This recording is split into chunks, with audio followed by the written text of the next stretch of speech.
সরেন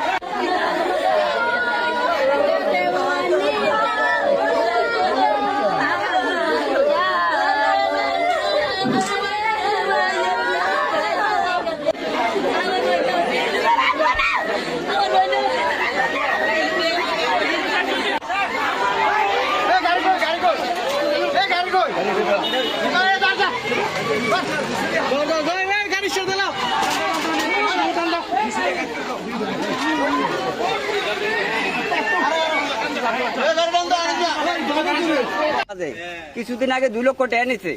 এই টেহার লাগাই মারধর করছে। রাসেলে মারছে সেনুমিয়ারে।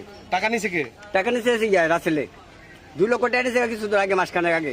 এটা খাওয়ার পরে টেহা দিয়ে লেগে তারে মারছে। আবার টাকা দিয়ে কি করে সে এত টাকা দিয়ে?